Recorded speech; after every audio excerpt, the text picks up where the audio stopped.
오늘 여러 가지로 감사가 많은 날이지요. 맥주 감사주일이기도 하고요. 또 교회 창립 기념주일이기도 합니다. 우리의 삶을 인도하시고 함께 하시는 귀한 하나님의 은혜, 하나님의 함께 하심이 오늘까지 우리를 살게 하신 줄 믿습니다. 우리 하나님의 은혜에 감사하고 더욱 하나님을 기쁘시게 하는 그런 교회와 성도가 되기 위해서 다시 한번 말씀 앞에 순종하며 주신 사명을 이루어가는 충성된 청지기로 살기를 결단하는 오늘 이 시간 될 수 있기를 주님의 이름으로 축복합니다. 오늘 우리가 히브리서 말씀을 같이 읽었는데요. 사실 제가 설교 준비하면서 굉장히 고민이 많았습니다.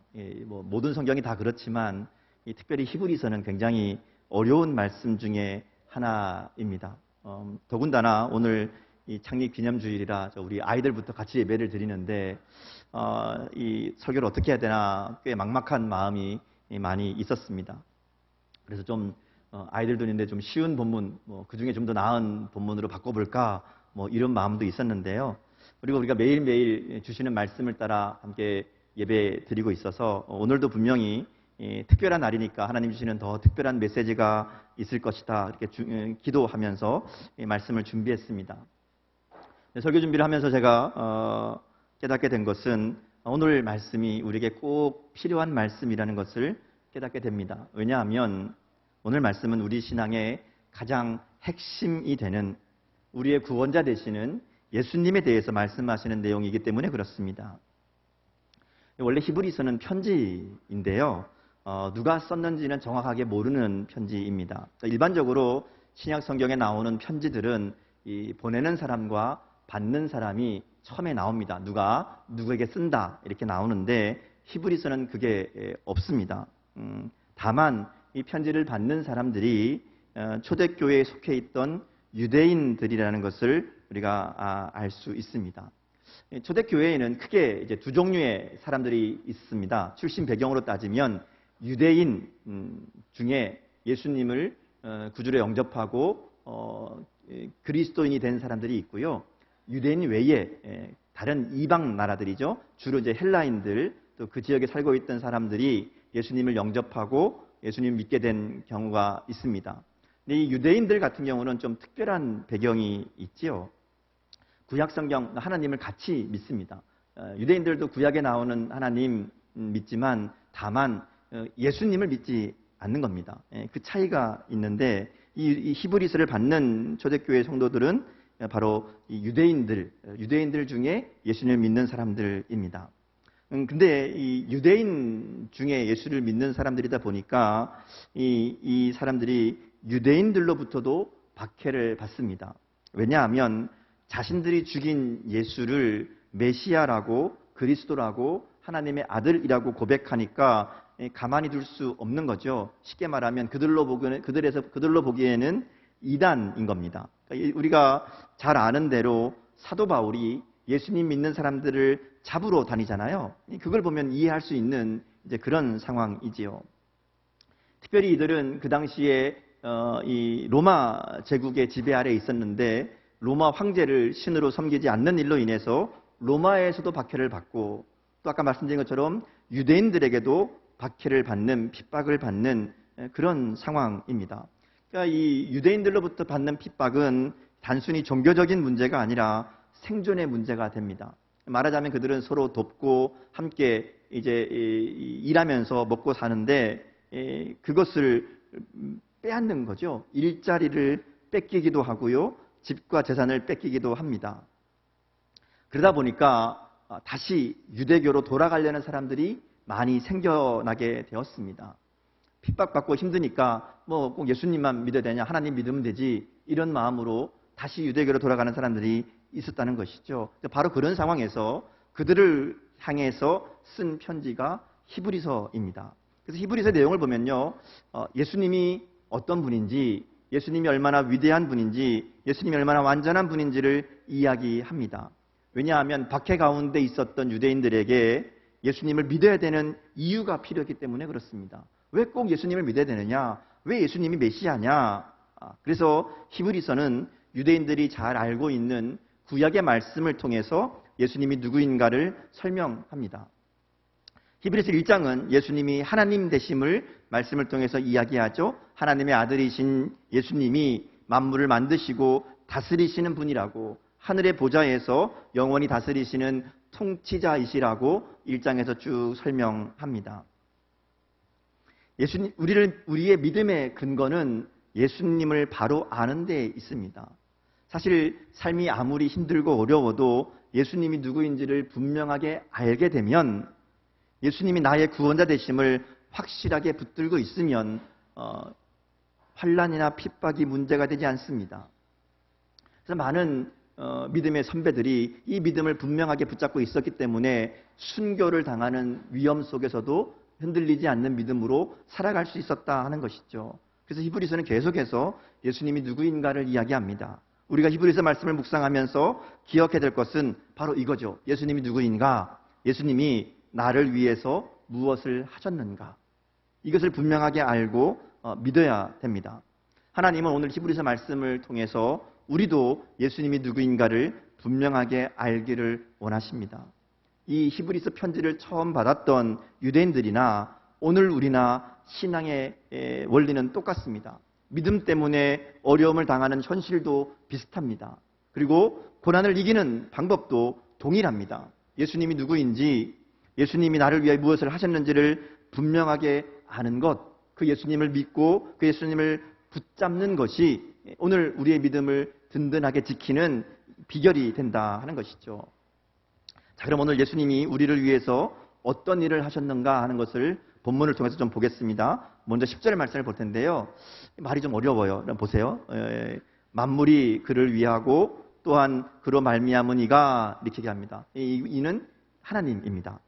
만물이 그를 위하고 또한 그로 말미암은 이가, 만물을 다스리시고 만물을 만드신 이가 하나님이죠. 그분이 많은 아들들을 이끌어 영광에 들어가게 하는 일이라고 이야기합니다. 이것은 우리를 구원하는 일입니다. 많은 아들들을 이끌어서 영광에 들어가게 하는 일, 이게 곧 구원하심이라고 할 수 있고요. 그리고 그들의 구원의 창시자는 예수님이지요. 그러니까 쉽게 설명하면 하나님께서 예수님을 구원의 창시자가 되게 하셔서 우리를 구원하셨다 하는 말입니다. 간단한 말인데 왜 이렇게 어렵고 복잡하게 이야기하고 있는가 하면요, 이 구원에 대한 이야기 때문에 그래요. 많은 아들들을 이끌어 영광에 들어가게 하는 일, 이게 이제 한마디로 얘기하면 구원이거든요. 근데 왜 구원을 이렇게 복잡하게 이야기하는가 하는 것이죠. 여러분, 구원이 뭐죠? 구원이 뭡니까? 구원이 뭐예요? 자, 여러분 구원 받으셨죠? 이렇게 대답을 안 하면 어떡해요? 여러분 구원 받으셨죠? 그럼 구원이 뭐예요? 뭐가 구원이죠? 뭔지도 모르는데 받았어요? 일단 받고 보는 거에 주니까. 우리가 흔히 생각하는 구원은 지옥 안 가고 천국 가는 겁니다. 그죠? 천국 가는 거, 하나님 나라 가는 거, 우리 입장에서 보면 그게 구원이 맞습니다. 근데 하나님 입장에서 보면 좀 다른 의미가 있어요.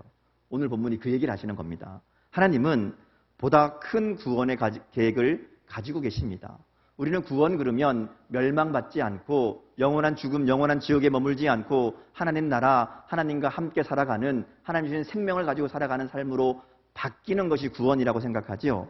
근데 하나님에게는 더 큰 구원의 계획이 있는 겁니다. 그저 천국 가는 것이 목적이 아니라 우리가 예수님처럼 되는 것이 목적입니다. 그러니까 구원은 우리가 예수님처럼 되는 겁니다. 하나님을 닮아가는 것이고 하나님의 영광에 들어가는 것이 구원이라는 것이죠. 그래서 많은 아들들을 이끌어 영광에 들어가게 하는 일이라고 표현합니다. 단순히 천국만 가는 것이 아니고요, 하나님을 닮아가는, 하나님과 함께하는 예수님처럼 우리의 삶이 영광스럽게 되는 것, 그게 바로 구원이라는 겁니다. 예수님이 우리를 위해서 하신 일이 바로 그것이라는 것이죠. 예수님이 이루신 구원은 우리로 하나님의 영광에 들어가게 하신 겁니다. 하나님의 영광에 들어가는 일, 이게 우리에게 베푸신 하나님의 구원입니다. 자, 그러면서 예수님을 구원의 창시자라고 얘기하죠. 창시자라는 말은 처음 만든 사람이죠. 처음 만든 사람, 처음으로 길을 연 사람. 그래서 옛날 어떤 성경에는 이것을 선구자라고 번역하기도 했습니다. 처음 만든 사람, 앞서 가신 분, 그래서 예수님은 모든 사람이 바로 이 하나님의 영광에 들어갈 수 있도록, 구원받을 수 있도록 그 길을 만드신 분이 예수님이라는 겁니다. 누구든지 그 예수님을 따르면, 예수님의 길을 걸어가면 우리도 구원받을 수 있도록, 하나님의 영광에 들어갈 수 있도록 그 길을 만드신 분이 예수님이라는 것이죠. 자, 그러면서 예수님이 어떻게 구원의 창시자가 되셨는지를 오늘 본문에서 이야기합니다. 특별히 오늘 본문에 보면 하나님이신 예수님이 왜 우리와 같은 인간이 되셨는가 하는 것을 이야기합니다. 하나님이 우리를 구원하기 위해서 예수님을 이 땅에 보내시고 인간이 되게 하셨는데 왜 그러셨는가 하는 거죠. 11절 말씀을 보시면요. 거룩하게 하시는 이와 거룩하게 함을 입은 자들이 다 한 근원에서 났다, 이렇게 얘기합니다. 이때 말이 또 어렵죠. 자, 앞에 나오는 거룩하게 하시는 이는 예수님입니다. 우리를 구원받게 거룩하게 만드시는 분. 자, 그러면 거룩함을 입은 자들은 누굴까요? 누굴까요? 네, 우리들입니다. 예수님은 우리를 거룩하게 하시는 분이시고 우리는 예수님으로 말미암아 거룩함을 입은 자들이라는 겁니다. 그런데 예수님과 우리가 다 한 근원에서 났다, 같다, 이렇게 얘기하는 겁니다. 이 말은요, 우리가 하나님의 형상으로 지음받은 것을 말합니다. 하나님이 인간을 만드실 때에 하나님의 형상으로 만드셨죠. 그러니까 똑같은 피조물이지만 우리들에게는 하나님의 형상이 있습니다. 하나님과 같은, 하나님이 주신 하나님의 모습이 우리 가운데 있다는 것이죠. 그러니까 인간은 하나님의 형상을 가지고 하나님과 교제하고 하나님과 함께 할 수 있는 존재로 창조된 겁니다. 근데 문제는 이렇게 하나님의 형상으로 창조된 인간들이 죄를 지음으로 하나님의 형상을 잃어버리고 하나님과의 관계가 끊어져 버린 거죠. 아담과 하와의 불순종으로 말미암아 하나님께 나아갈 수 없는 죽음으로 끊어진 존재가 되었다 하는 겁니다. 그래서 예수님이 하신 일이 뭔가 하면 바로 이 우리에게 깨어진 하나님의 형상을 다시 회복하시는 일입니다. 다시 회복하기 위해서 우리와 같이 되셨다 하는 것이죠. 왜냐하면 우리는 하나님처럼 될 수 없잖아요. 그러니까 하나님이 우리처럼 되신 겁니다. 이것이 예수님이 인간의 몸을 입고 이 땅에 오신 이유라는 것이죠. 사람들이 하나님의 자녀가 될 수 있도록 하나님의 아들이 사람이 되신 겁니다. 그래서 본문에 보면 예수님이 우리를 형제라 부르기를 부끄러워하지 않는다, 이렇게 말씀하죠. 하나님이신 예수님이 우리와 같은 인간이 되셨고 우리와 형제가 되셨다 하는 겁니다. 예수님이 그렇게 우리와 같은 인간이 되셔서 우리를 위한 구원의 길을 만드시고 우리가 하나님의 형상을 회복할 수 있도록 만들어 주셨다. 이것이 바로 예수님이 우리를 위해 이루신 일이다 말씀하는 겁니다. 자, 이어지는 14절에서 16절 말씀을 보면 예수님이 우리와 같아지신 이유가 또 있습니다. 여기 보면 마귀를 멸하고 우리를 사망의 두려움에서 해방시키기 위함이라고 얘기합니다. 자, 우리가 하나님의 영광에 들어가게 되었다는 것은 우리가 더 이상 죄와 사망의 영향 아래 있지 않다는 말입니다. 자, 여기에 아주 중요한 구원의 진리가 담겨 있습니다. 좀 어려워도 여러분 잘 들어보시기 바랍니다. 에덴 동산에서 아담과 하와가 하나님께 불순종함으로 죽음의 형벌을 받게 되지요. 그때부터 사람은 죽을 수밖에 없는 존재가 되었습니다. 그리고 이 죽음은 이 마귀의 가장 강력한 무기가 되었습니다. 왜냐하면 사람들은 죽음을 두려워하게 되었고요. 죽음으로 위협하는 마귀의 말에 끌려가게 되는 겁니다. 여러분 흔히 죽을래? 그러면 제일 무서운 말이잖아요. 너 죽고 싶냐? 뭐 이러면 제일 심한 위협이죠. 왜냐하면 모든 사람이 죽음을 두려워하잖아요. 마귀가 이것을 이용하는 겁니다. 죽으면 끝이라고 속이고요. 죽으면 끝인데 마음대로 살자 이렇게 얘기하고요. 어차피 죽으면 끝이니까 내 말을 들어야 네가 살 수 있다. 살려면 내 말을 들어야 된다. 이렇게 이야기하는 것이죠. 이 땅 가운데 살아남으려면, 이 땅에서 죽지 않으려면 내가 얘기하는 대로 해야 된다. 이게 마귀가 우리에게 말하는 방법입니다. 우리의 두려움을 사용해서 자신의 말을 듣게 하지요. 그래서 마귀를 죽음의 권세 잡은 자 이렇게 이야기합니다. 예수님은 바로 그 죽음의 권세를 무력하게 하려고 이 땅에 인간의 몸을 입고 오셨다 하는 것이죠. 자, 여러분 생각해 보세요. 마귀가 죽음을 가지고 위협합니다. 그러면 이것을 이길 수 있는 방법은 뭘까요? 그 죽음이 아무것도 아니라는 것을 확인하면 됩니다. 죽음 때문에 두려워하잖아요. 근데 죽는 게 아무것도 아니다. 죽음이 아무것도 아니라는 것을 보여주면 됩니다. 죽음이 별거 아니라는 것을 알게 하면 되는 것이죠. 그래서 예수님이 죽으신 겁니다. 예수님은 하나님이시잖아요. 죽을 수 없는 존재이지요. 그러니까 죽기 위해서 우리와 똑같은 인간이 되신 겁니다. 마귀는 예수님이 십자가에 죽으심으로 자기가 이긴 줄 알았을 겁니다. 하나님도 죽여버렸다. 끝났다. 죽음이 다 이겼다. 이렇게 생각했다는 것이죠. 그런데 예수님이 죽음을 이기시고 부활하셨잖아요. 실제로 이 땅에 오셔서 죽으시고 그 죽음과 싸워서 부활하심으로 죽음을 쓸데없는 것으로 만들어버린 겁니다. 부활하심으로 죽음을 무력하게 만드신 것이죠. 그래서 예수님은 죽기를 무서워함으로 한평생 매여서 종로로 타는 자들을 놓아주시려고 인간이 되셨다. 이렇게 말씀합니다. 이게 오늘 본문의 14절, 15절에서 말씀하시는 예수님이 하시는 일이란 것이죠. 예수님의 죽으심과 부활하심으로 죽음의 권세는 힘을 잃었습니다. 더 이상 죽음이 우리를 두렵게 하지 못한다는 것이죠. 그래서 예수 믿는 사람들은 죽음이 두렵지 않은 사람들입니다. 단순히 죽으면 내가 천국 가니까 죽음이 두렵지 않다가 아니라 이 땅의 죽음의 원리가, 이 땅의 마귀의 원리가 나를 두렵게 하지 못하는 사람이기 때문에 죽음이 두렵지 않은 겁니다. 세상은 세상의 원칙대로, 세상의 법칙대로, 세상의 기준대로 살아가지 않으면 죽는다, 너 망한다 이렇게 위협하지만 우리는 그것이 거짓말이라는 것을 아는 사람들입니다. 이 별거 아니란 얘기를 아는 사람들이지요. 왜냐하면 부활하신 예수님으로 인해서 우리도 예수님처럼 죽음을 이기고 부활할 것이라는 소망이 있기 때문에 그렇습니다. 어떤 것도 우리를 위협하지 못한다는 분명한 확신이 있지요. 그 어떤 것도 우리를 하나님의 사랑에서 끊을 수 없다고 사도 바울이 이야기하잖아요. 예수님은 이 땅에 오셔서 죽음의 세력을 잡은 자, 곧 마귀를 멸하셨습니다. 자, 근데 문제는요, 이것을 믿고 예수님을 영접한 사람들이라고 하면서도 여전히 많은 사람들이 죽음을 무서워합니다. 이 땅에 살아가는 삶을 두려워합니다. 더군다나 성경은 마귀가 우는 사자와 같이 두루다니며 삼킬 자를 찾는다라고 얘기합니다. 예수님이 멸하셨다 그랬는데 얘는 아직도 돌아다닌다 그러거든요. 어떻게 된 일일까요? 예수님이 하신 일이 실패할 리는 없잖아요. 예수님 분명히 죽음을 이겼다고, 마귀를 멸했다고 말씀하시는데 왜 우리가 사는 세상은 여전히 죽음의 권세, 마귀의 권세가 힘을 쓰는 것처럼, 세상의 말을 듣지 않으면 우리가 망할 것처럼 그렇게 보이는 것일까 하는 것이죠. 런던에 있는 스펄전 대학의 학장을 지냈던 레이먼드 브라운이라는 분이 이것을 아주 재미있게 설명합니다. 이분이 젊은 시절에 우편 배달부로 일한 적이 있다고 그래요. 하루는 우편물을 배달하기 위해서 한 집을 찾아갔는데 이 집에 엄청나게 큰 개가 있는 겁니다.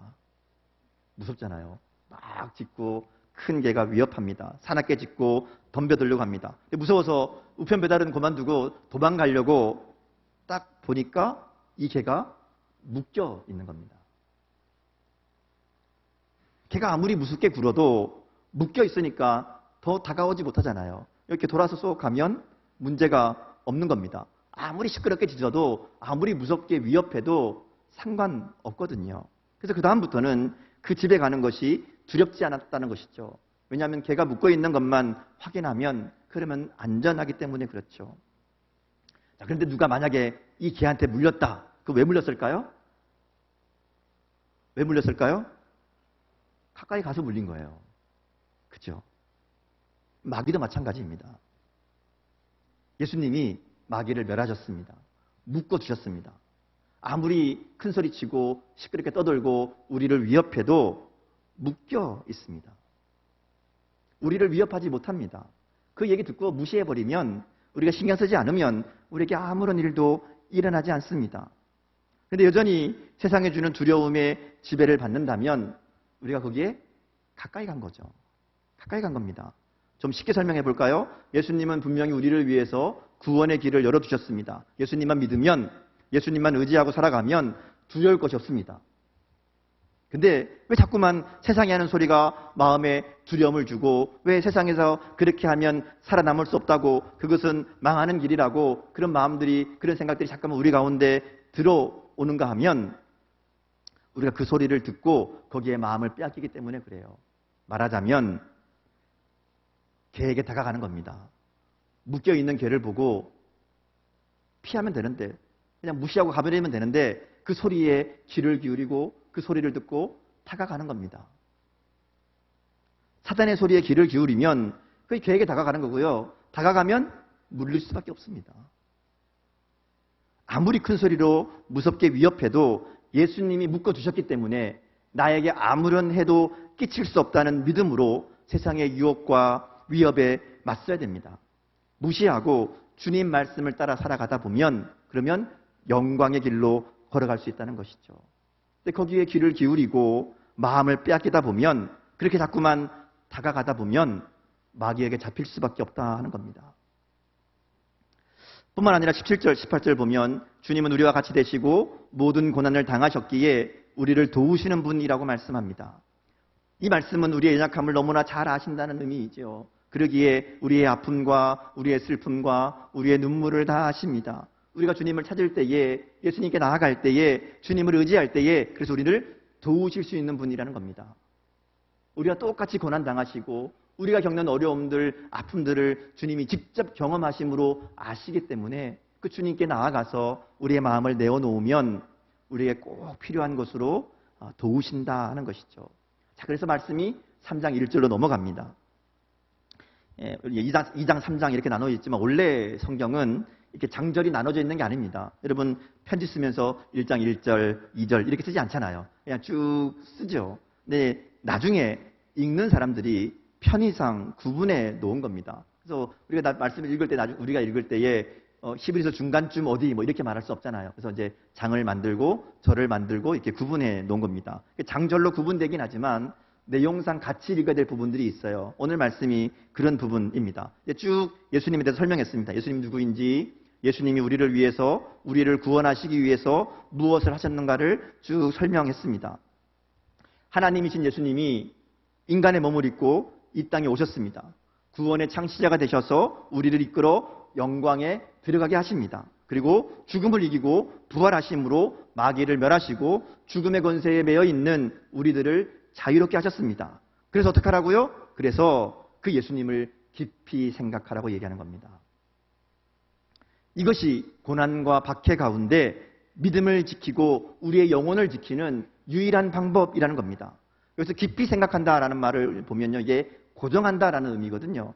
거기에 고정하라는 겁니다. 우리의 마음을, 우리의 생각을 고정하라는 거예요. 어디에 고정하는가 하면 사도이시며 대제사장이신 예수님께 고정하라는 겁니다. 왜 우리가 예수님을 깊이 생각하고 예수님께 생각을 고정해야 되는가 하면, 우리가 그걸 놓쳐버리면 곧장 다른 데 마음이 빼앗기기 때문에 그렇습니다. 우리의 욕심이, 우리의 본성이 우리를 흔든다는 겁니다. 그리고 예수님을 바라보지 않고 세상을 바라보면 그 세상에 마음을 빼앗길 수밖에 없습니다. 아까 묶여있는 개 얘기했죠. 개가 막 짖는다고 계속 쳐다보면 두려운 마음이 들 수밖에 없다는 것이죠. 거기에 마음을 빼앗길 수밖에 없습니다. 세상을 바라보면 세상이 말하는 원리에, 세상이 말하는 법칙에 마음을 빼앗길 수밖에 없다는 겁니다. 그래서 어떻게 하라고요? 예수님을 바라보라고. 예수님께 마음을, 생각을 묶어두라고 이야기합니다. 히브리서 2장 1절에 보면 우리가 들은 것에 유념하라고 얘기합니다. 같은 말이죠. 유념하라, 마음을 둬라. 그렇지 않으면 흘러 떠내려간다 이렇게 얘기합니다. 예수님을 바라보지 않으면 우리는 곧 다른 것에 마음을 빼앗길 수밖에 없다는 것이죠. 우리가 보는 것, 우리의 생각을 고정하는 것이 그래서 중요합니다. 중국 제나라 때에 이런 이야기가 있습니다. 어떤 사람이 대낮에 시장에서 금을 훔치다가 잡혔습니다. 이 범인을 잡은 관리가 물어보죠. 아니, 환한 대낮에 사람들이 이렇게 많은데 어떻게 금을 훔쳤냐고, 왜 이것을 아니 사람들이 보고 있는 걸 몰랐냐고, 어떻게 그럴 수 있냐고 물었습니다. 그래서 도둑이 이렇게 대답합니다. 금을 가지고 갈 때는 사람은 보이지 않고 금만 보였습니다. 우리의 삶이 그렇죠. 눈앞의 것만 바라보다 보면 주위가 보이지 않는 겁니다. 우리가 이 땅의 삶을 살아가면서 세상의 말들, 세상의 원리들, 세상의 규칙들을 바라보기 시작하면 다른 것들은 다 잊어버리는 겁니다. 그래서 이해할 수 없는 무모한 선택을 하게 된다는 것이죠. 그래서 다른 것 쳐다볼 것이 아니라 예수님을 바라보라고 오늘 히브리서 누리 가운데 권면하는 겁니다. 우리가 인생의 문제를 해결하는 방법은 문제가 아니라 예수님을 바라보는 겁니다. 예전에 어떤 목사님 설교를 제가 듣다가 그런 말씀을 들었어요. 다윗과 사울을 이야기하시면서 이렇게 얘기하더라고요. 사울은 다윗을 묵상했고 다윗은 하나님을 묵상했다. 이해가 되시죠? 사울은 다윗만 바라봅니다. 문제만 바라본 거죠. 다윗만 바라보니까 다윗이 문제고 다윗이 위험이고 어떻게 하면 다윗을 없앨까? 어떻게 하면 다윗을 해결할까? 이것만 생각하니까 다른 거 다 하나님 주신 사명도 잊어버리고 하나님이 주신 좋은 것들은 다 놓쳐버리고 결국 자기도 망하고 나라도 망하잖아요. 근데 다윗은 언제나 하나님을 바라봅니다. 하나님을 묵상합니다. 그래서 실수는 있고 실패는 있고 여러 가지 죄를 범할 때도 있었지만 언제나 하나님을 바라보니까 하나님을 묵상하니까 그러니까 하나님의 뜻을 생각하며 하나님의 뜻을 이루어가는 그래서 사울을 죽일 수 있는 기회가 있었을 때에도 자기 생각대로 사울을 죽이지 않고 하나님의 뜻을 생각하며 범죄하지 않게 되는 겁니다. 예수님만 바라보면 예수님만 생각하면 우리의 마음과 생각을 예수님의 말씀에 고정하면 예수님이 능히 우리를 도우실 줄 믿습니다. 말씀에 우리의 생각을 고정하면 하나님의 뜻이 우리의 삶을 인도하실 줄 믿습니다. 그때 우리와 함께 하시는 예수님으로 인해서 우리가 어떤 문제도 어떤 어려움도 능히 이겨내는 능력의 삶을 살아가게 될 줄 믿습니다. 오늘 말씀을 통해 예수님이 어떤 일을 하셨는가 우리가 분명히 들었죠. 문제는 이 예수님을 내가 믿고 바라보고 사는가 하는 겁니다. 예수님은 우리의 구원의 창시자가 되시고 우리가 하나님의 영광에 들어갈 수 있도록 만들어 주셨는데 그리고 이것을 믿고 예수님만 바라보며 사는 자에게는 구원의 은혜가 임하게 되는데 근데 우리는 바른 이 은혜를 누리고 살고 있는가 하는 것이죠. 예수님을 믿는 우리는 구원의 은혜를 받은 사람들입니다. 요한복음 6장 47절은 믿는 자는 영생을 가졌다고 말씀합니다. 요한복음 5장 24절은 믿는 사람은 영생을 얻었고 심판에 이르지 않는다고 말씀합니다. 여러분 구원받은 사람들이시죠? 잘 모르겠습니까? 확인할 수 있는 방법이 있습니다. 예수님이 누구인지를 알고 예수님이 나를 위해서 하신 일을 믿는 사람, 그래서 구원받은 사람은요, 감사하며 살아갑니다. 하나님이신 예수님이 나를 위해 인간이 되시고 이 땅에 오셔서 나를 위해 죽어주셨습니다. 이것을 정말 믿는다면 예수님이 나를 위해 하신 이 일이 너무나 감사하기에 날마다 감탄하며 살 수밖에 없다는 것이죠. 예수님이 나를 사랑하심을 알기에 그러기에 어떤 형편, 어떤 상황 속에서도 감사할 수 있습니다. 여러분 구원받은 분 맞습니까? 여러분에게 예수님의 은혜가 있습니까? 예수님이 여러분을 위해 십자가를 지시고 여러분을 위해 생명을 내어주신 것을 믿습니까? 그래서 감사가 있습니까? 오늘 우리 가운데 감사가 없다면, 오늘 우리 가운데 나를 위해 행하신 예수님 때문에 감격하지 않는다면 우리의 믿음에 문제가 있습니다. 확인해 봐야 됩니다. 내가 정말 믿는 게 맞는 건지, 내가 정말 예수님이 하신 일이 나를 위한 것인지, 나를 위한 것으로 믿고 있는지 돌아봐야 됩니다. 구원받은 사람은 감사와 감격이 있습니다. 오늘 우리가 맥주 감사주일로 지키지만 사실은 매주일, 매일이 감사 주일이 됩니다.